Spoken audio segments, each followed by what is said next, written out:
And you cough to try and bring alleviation to the throat. That's why you do that, to try to bring soothing to the throat. And praying without ceasing is like that.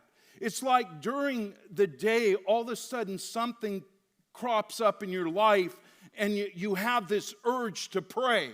You have this urge to pray.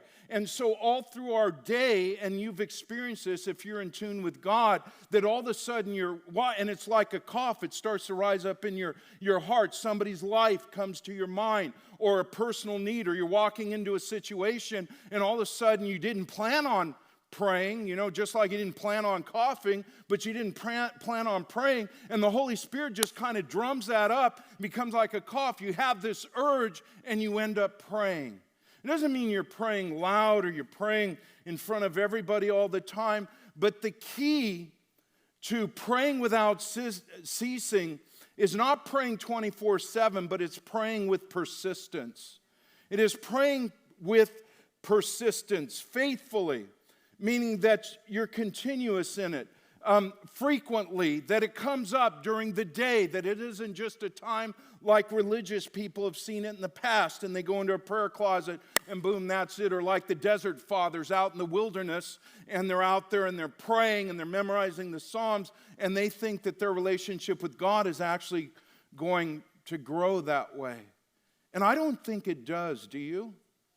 I mean, the desert fathers, they've written some deeply spiritual stuff, but I don't believe our relationship with God ever grows just in isolation. It's necessary in communication with Him and building an understanding, a knowledge, and a depth. But if we really exist for the good of others and the glory of God, how do we grow in our relationship with Him? And that's why I tell people, get into a life group, because discipleship never takes place outside of the context of relationships.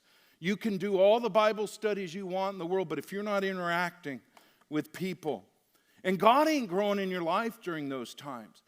Heart knowledge is very different than head knowledge is very different than heart knowledge. And see, the heart of God grows big in somebody's life when they're not just in tune with God, but they're in relationship with others. You believe that? Good. Get in a life group.